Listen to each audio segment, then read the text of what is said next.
Let me take you back to a very ordinary afternoon from my childhood. And when I say childhood, I'm sure what's running in your mind. Doesn't it bring a smile, sometimes even the happy tears? Hey, hi, hello, welcome to Copy and Conversation with me, Meera. And today I'm going to be talking about this title that you already see that on the podcast cover, The Afternoon I Waited for the Donkeys. An afternoon, strangely enough, has stayed with me for several decades, or do I say it is always there within me? Not because it was something extraordinary happened, not because there was a life changing lesson. And, because it reminds me of a kind of happiness that many of us may have forgotten. This happiness, or the happiness that arrived every day between 1:30 to 3:30 in the afternoon. Yes, it used to be in my native place called Parani, one of the abodes of Lord Murugan. When I say village, a village life, I'm sure you can relate to it how beautiful it is. I know a couple of you might not have had a chance to spend a little bit of your lifetime there.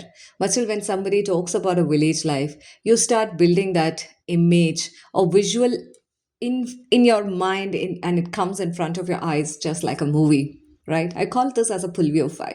And you get that aroma, you get that smell of the field, you get the bliss of early morning sunrise, which kisses the paddy field, all those greens, and then you have a slow life. You see the tiny puppies here and there roaming around, the birds chirping, and the cow, of course. In English, they call it as moo, but I would stick on to my way and say ama, it calls as, right?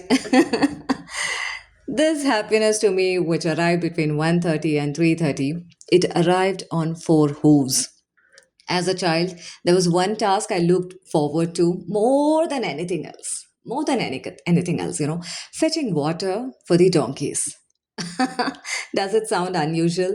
Well, if it does, so be it. But I would say it is something which still, even now it brings out that smile on my face. And as I'm recording this, I just realized that I've just closed my eyes and I'm just sharing my heart out.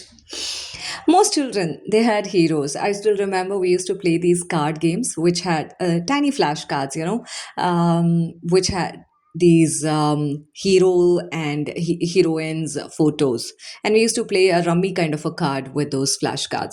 We had our Talaiva Vijay Kant, we had Rajini, we had Amitabh Bachchan, Shah Rukh Khan, and heroine, of course, Sri Devi, Jaya Baduri, Meena. So many flashcards, I still remember playing with them. Many of my friends, they had, when we talk about your favorite hero, they used to say, Talaiva. They used to say Rajnikant. They used to talk about Kamal Hassan. So many things. Some loved, film stars like anything, and some adored puppies or kittens. But for me, I had a soft corner for donkeys, and I still do. Even today, when I see a donkey walking quietly on the roadside, something inside me smiles. The day somehow feels blessed. I don't know why. Perhaps they are my soul animal? Yes, could be. I've always admired their quiet strength. Some childhood friendships never really leave us, and it would not leave us for what I say, till we are 6 feet under the ground.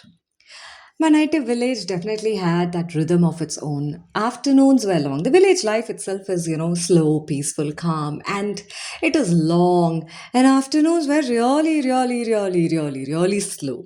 Too slow, very slow, however you want to call it as. And of course, the lunch was a grand affair. The boiled rice, vegetable curries, if I have to say, there were two to three or even three to four different kinds of vegetable curries. The authentic Tamil Nadu sambar, in Tamil we call it as arachu utta sambar, which had that smell, the fragrance. And when I'm talking to you about sambar, I'm sure your mouth is watering and the tip of the tongue is yearning to taste, that sambar. And I remember my granny used to pour that hot, hot, hot, hot sambar filled in with vegetables and that coconut, it had that, we call it in Tamil, kara, kara, kara, kara, kara, kara. That kind of a taste. We used to make the masalas at home and we used to grind it and article and amikal. I'm sure I'm not able to translate it exactly into the English version, or you call it as we used to grind with those stones, right? Those days. Exactly. That's the one I'm talking about. And the love while making the dish, you can definitely feel that it is just oozing out nectar by nectar when you're tasting the sambar. Then the rasam, of course, mango pachadi, because it's summers and you will know that your place is going to be filled in with sacks of mangoes. Then payasam, what you call it as a kheer. Some of the other payasam used to be there every day. We used to have the moong dal, the what do you call it as a pasi parapu payasam, and then we used to have semia payasam, the rice payasam. You name it, and every day we used to have some of the other kind of a payasam, and also some sweet which goes to it, and all of these on a banana leaf. After such a feast, I'm sure now you also had that feast when I'm sharing this with you. And after having such a feast, staying awake was nearly impossible task. The adults, yes, my uncle, aunt, my tata, parties, all of them, they surrendered completely. The verandas became sleeping quarters. Verandas, what we call in English, in Tamil we used to call it as thinnai, a resting place before just entering the house, a beautiful place. And there was only one ceiling fan and one table fan. Somehow more than 15 to 20 people, would be hoping for the breeze to bless them. Children, found their own adventures. And some of my friends, they rented bicycles for few paise. Some chased old cycle tires, down the ride. Can you imagine that, with a stick in your hand and a cycle tire, and you're just running it on the road? Didn't care about whether it's a barefoot or it's hot. Nothing bothered us. What we really enjoyed was just running. Some wandered off, for example, collecting mehendi leaves. Even I have done that. I just love that smell of the mehendi. And we used to come back and grind it in our own hands on the article, what we call it as, or amikal, and used to apply that in our hand. And that smell used to be there for such a long time. And but there was one thing we want to apply and just wait for another next half an hour. It needs to turn red, but it has its own course of time to give its result, right? And sometimes I used to remove it and keep it. I used to keep it in a beetle leaf so that the moisture is still there. And in the night before retiring to bed, again I used to put that back on, like those caps on the head.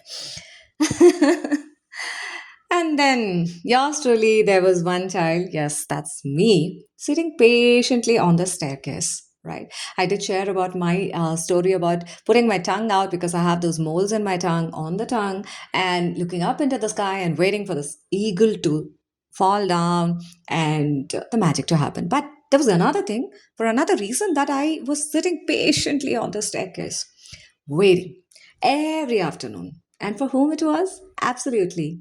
The donkeys would return from the pond. They had spent the morning helping the village Dhobi Bhaiya carry all the bundles of the laundry. Once their work is completed and their burdens are unloaded, the rest of the afternoon totally belonged to these donkeys. Some would rest, beneath the neem trees. Some wandered through the village streets, and occasionally some would offer them ice apples as a treat. Also, what do you call in Tamil as nungu? That's the time you used to get. The moment I spotted them in the distance, I would sprang into the action. It was time. The donkeys had arrived. I wish I could add a sound effect over here. I would rush to the hand pump. I was a tiny, puny little purse girl. Okay, someone, you just with your left hand, you can just lift me like this. The hand pump, it was taller than me. Getting water out of it required lot of determination and strength, and of course, weight. But I was not meeting any of these criteria. Since I didn't have any of these criteria, I compensated all of this, if I have to put it in word, with enthusiasm. Sometimes I practically hung from the handle, trying to get the water flowing up, down, up, down. until finally the water appeared. It was just not the water that was coming out, it was a reassurance to my confidence that the water is coming out and it is for my lovely buddies, those donkeys. The water was fresh, cool, and perfect, and it was for my special guest. I think I had even named him. One was Chandrika, and I remember calling her daughter as Chinnu. Whether they knew their names or not, that's a different story altogether. But in my world, they absolutely did. When I say Chandrika or Chinu, even to date, I remember this mother daughter duo. I would talk to them, pat their necks, hug them, scratch behind their ears. All the animals love that, right? Hug them so tight. What do you call it as a bear hug, right? It was a donkey hug for me. Sometimes even kiss their foreheads. Looking back, I suspect the donkeys were far more patient with me than I really deserved. But they never seemed to mind. They were such a lovely, I mean, I do get those happy tears when I'm recording this. They simply stood there quietly, drinking water. To me, they existed so peacefully, being themselves. What do you call that as now, right? And then something beautiful would happen. Nothing, absolutely nothing. No entertainment and no gadgets, no notifications, no agenda, nothing. I would sit simply, quietly, calmly on that thin eye, just watching them drink, watching them rest for a while, and watching them slowly walk away, which was a peace to them as well as to me. And somehow my heart would feel completely full. It is like being satisfied, peaceful, and content. Really content with me. Today we might call it as mindfulness or meditation or living in that present moment. Back then it was simply a little girl spending time with the souls she loved. I really wish to pause over here and you know pull you into or take you back into your childhood days. For me it was a donkey. It could be something else for you. Can you bring back those memories? Let the happy tears just flow, right? As adults, we often search for happiness in complicated places.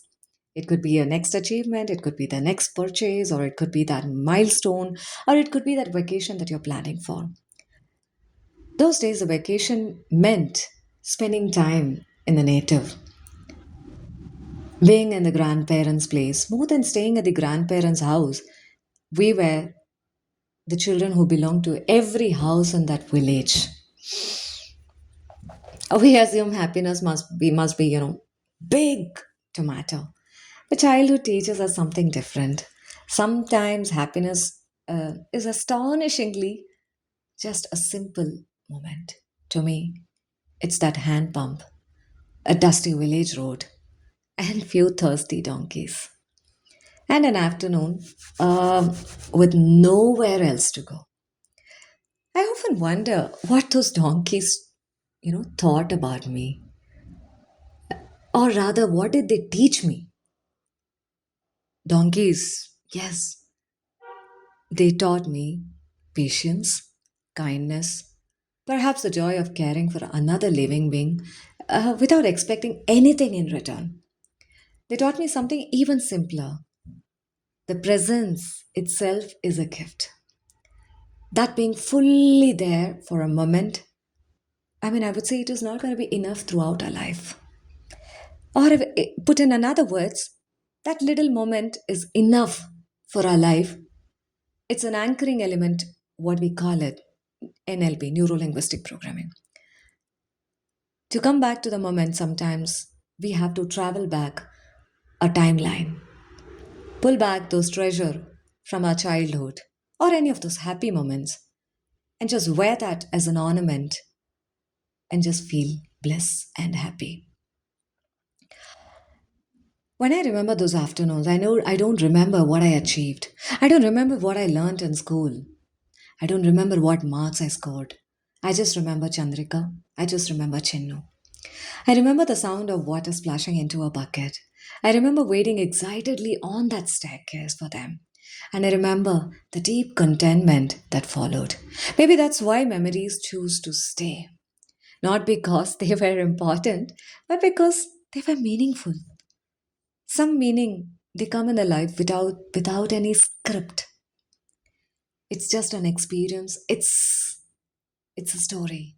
If this story has awakened a memory inside you, perhaps a village summer, or your happy life in the urban concrete jungle, to me, a hand pump, a favorite animal, a neem tree, or a dusty road, or simply an afternoon, or an afternoon that moved slowly enough to be remembered. Take a moment today to revisit it. Dust it off. Let it breathe again. Because sometimes happiness isn't hidden in those grand adventures. Sometimes it just arrives quietly on four hooves, asking only for a drink of water. Thank you for joining me for this episode of Copy and Conversation with me. Yes, your host, Meera. If the story brought back a childhood memory, I would love to hear it. Until next time, keep collecting stories, keep noticing that ordinary things around you, and also being one, and keep finding magic in the moments that others might overlook. See you then. Bye bye. This is Meera on Copy and Conversation. We'll be back with yet another story reflections. Ta da!